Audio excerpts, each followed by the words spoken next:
Hello, my name's Helen Mason. I'm a FAB ambassador and an occupational therapist, and I have lived experience of chronic stress working in the NHS that led to ill health. So I have lived experience of burnout and stress-related illness. The pandemic has hit us all so much through the last few years, but it is within a background to there already being chronic stress within the workforce.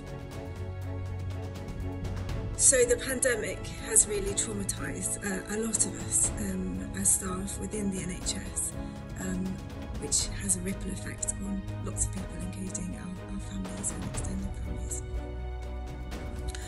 When I was unwell due to stress, work-related stress, I remember going from being within a very busy team to suddenly being at home unexpectedly, feeling an immense sense of isolation.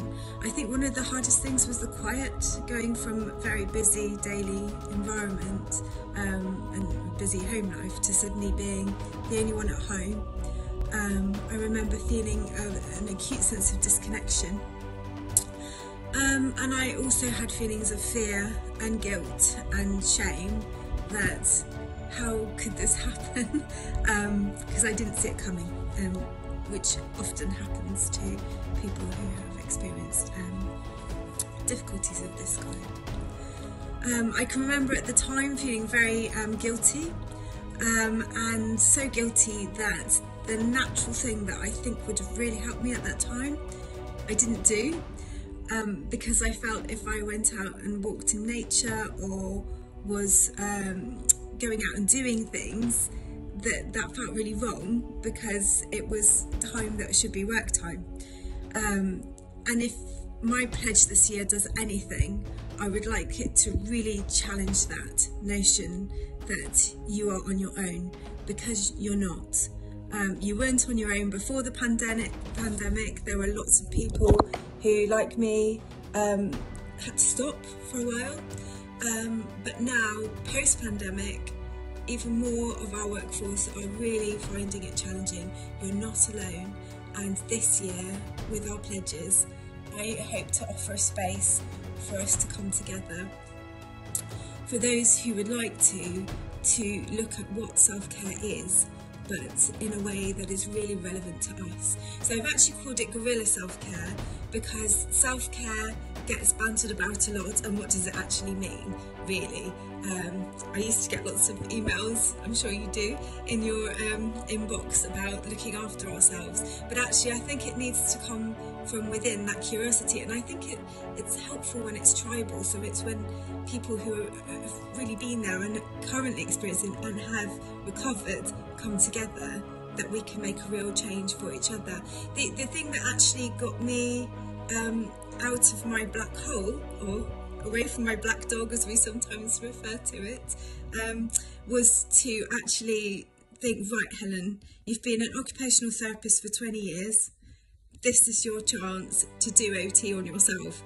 And it was bonkers, and I had to force myself to do it. I'm actually sitting on my biggest recovery weapon. This is, with all my notes, this is my chaise longue. I've got a thing about antiques. I can't afford them, so I have to get the cheapest thing off the eBay. It drives my husband mad. I've got a whole shed full of antiques that we can't do anything with. Anyway, my friend is an upholsterer, and I reached out to her and said, I'm off work, was sick. Can you help me do this thing my husband says I'll never do? And it gave me a sense of purpose. It got me out of bed, it got me going in the morning, and that's what at that time in my recovery I really needed. And that really is the sense of occupational therapy, that doing, that connecting. Occupation just means doing, it means activity, it means starting those rituals. I would say that was the thing that kick-started me. That in lockdown I started opera singing, which again I didn't do for myself, my son didn't want his singing lessons, so I just jumped into his Zoom call and found that it did the most amazing work for my vocal cords, which I hadn't realised I'd actually damaged, and my breath. And that is the other thing I would say, and we all know it, but how much do we actually listen to ourselves, apply things to ourselves? The breath is incredibly important. So I've believed, I've since that time, and before that time really as well, I've always been there for my colleagues who have been experiencing stress, always connected, because I have a real empathy, and now I've also been there myself. One of the things that I did through the pandemic and continue to do is actually walk in nature with people. And what started with just walking during lockdowns, obviously with permissions within guidelines, I would meet with people and we would walk over. So I was really privileged to be invited to visit New Leaf recently and meet the incredible George, who is expert in horticulture and also one of the occupational therapy technicians on their vocational rehab programme. 10 years ago, NHS Forests gave them an orchard, and now it's grown into a whole estates where they sell plants, grow plants, sell at local businesses as part of vocational rehab, but they also grow Christmas trees and have just put in a bid to do an even larger scale forestry project. So incredibly inspiring work happening here in my local area, and I'm sure there are many in your local areas too. But you don't need a castle, you don't need vocational rehab service that's up and running in order to look after our own health by connecting through the simplest things in nature. And actually, as a therapist, and we all know this, that the breath is the most important thing, or most important start to recovery and tool that we have in combating things like low mood and stress. Because if we can regulate our breath, there's a chain of events that happen within our bodies that can support recovery. It's so hard, it's challenging. That's why I found opera singing actually quite helpful when I was able to. But it's the simple things. And if I said there were, like, when I think the 3 things that I would say could be helpful to you right now, might not, but just in case it touches with someone somewhere, I would say, if you could just find 10 minutes, or not even 10 minutes, if you can't find 10 minutes, just 5 minutes or a couple of minutes in the day, pledge to just be and breathe and just really regulate your breathing. You don't necessarily have to do square breathing, or just breathe in deeply and breathe out. And look and see if there's something you can see in your environment that connects you with nature. It might be, you might be stood in the middle of London and it might be like a tiny little shoot coming out through the pavement. It doesn't matter what it is. It's just about finding that and re-finding that nature connection wherever you are. I was actually up in London very recently in a very busy environment and wanted to have some lunch. Didn't have any money, there's a pattern here. But what I did was I noticed that there was an incredible churchyard that was open to the public, so I actually went in, and honestly, yes, there was a bit of traffic noise, but it was just so peaceful. It was beautiful. And that's the other thing I would say. So the first one is breathe, the second one would be to just start noticing. Just maybe you might want to pledge to just start noticing in your immediate environment nature and places that you might be able to go, say on your lunch break or after work, even if it's just for a quarter of an hour, just to start reading a book or breathe. Or if you can't because you're too busy, you've got school runs, it's just thinking about where in your day is there 2 minutes. And if you can't create that in your external environment, one of the things we taught in our forest bathing training is to bring nature in. So maybe having a plant that you nurture and you feed once a day, or something that you can bring in from the outside into your house, that you can just stand there while you're boiling the kettle and look at and breathe. I was very I was very honoured to be gifted an aloe vera plant by my last occupational therapy student, and the university had given them these tiny little aloes when they started their training, and she's she's just about to graduate, so she's third year student, came to me, gave me this quite big aloe vera, and then tasked me to not kill it, which for me is slightly okay, because I don't naturally have green fingers, but actually it's been so lovely nurturing and seeing it grow. And she texted me the other day and said, "Helen, please don't worry if it's died, but if it hasn't, would you mind just sharing me an update so I can show the uni?" And I was so proud to be able to just share it. So that's the third thing I would say about pledging, is about reconnecting. And there are so many different ways you can do that, but maybe a colleague or a friend that you can just check in with, and share your wins this year, your pledge wins this year. So one of the things that I started last year, in fact I hadn't quite started last year, in December, was sea swimming with a local group of women that go out. It was completely bonkers, never done it before. And what started from just 2 women who were interested in sea swimming, one who works in health, and actually the other who is a carer in social care, who's our main chief. Well, we used to be the mermaids, but someone's husband's renamed it the cold water swimming cult.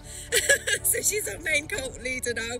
But there's 26 women now go out, and it's not just the elements of going in the cold water and looking after each other in the trust side. Obviously we do that very safely and have our floats and look out for each other, but it's also getting out afterwards and having that cup of coffee and that time just completely away from everything in life.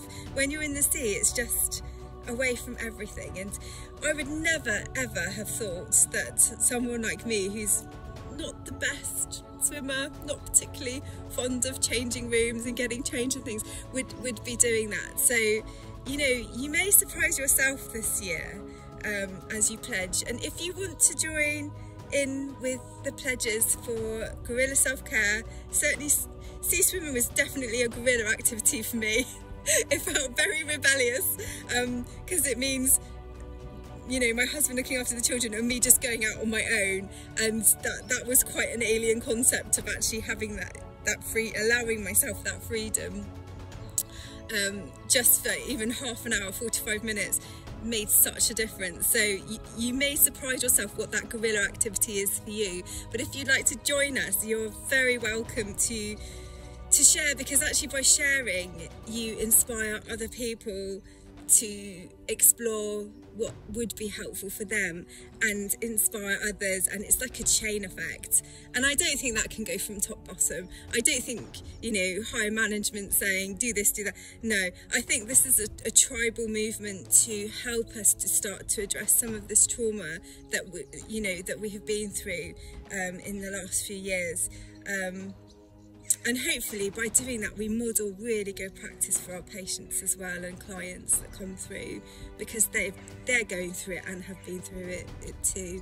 So thank you so much for getting to the end of all these videos and listening to what kind of is a little bit bonkers, this idea of guerilla self-care, but it's something I'm very passionate about. And as I said at the beginning, my pledge this year is to support people for the whole year in not feeling alone, not feeling that isolation, and opening out opportunities. Even the smallest seed an oak will grow.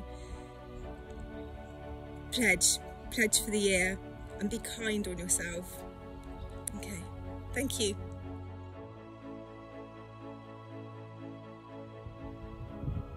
Hi, my name's Becky. I worked for the NHS throughout the pandemic, and the past couple of years has brought us challenges that possibly we weren't mentally or physically prepared for, and it's really taken a toll on many people's well-being, including myself, and things continue to be really tough at present. Like many of us working in household care environments, I struggle to prioritise my own self-care and well-being. And so when I heard about the Guerilla Self-Care Initiative, it really spoke to me. Acknowledging what's happened, but also using nature as a tool for recovery and restoration. It felt like something I could really get behind. So whether it's incorporating a walk in the countryside, beach, taking a moment in nature every day at work, or even I'm here on the farm where I grew up. Mum and Dad and I and my family have been trying to grow potatoes this year. It helps me escape from some of the challenges and helps me just rebuild my well-being and decompress from a busy week or a day. So my pledge this year is to prioritise my own self-care, to take a moment in nature at least every day to help me feel better, and I really encourage you to give it a try too. Thank you. And on the very special birthday of the NHS, happy birthday! I'd like to say reconnect, recharge, rebuild, renew. Reconnect, recharge, rebuild, renew. We have the skills and the strength to do that together as a workforce, and I think we really deserve it, each and every one of us that cares.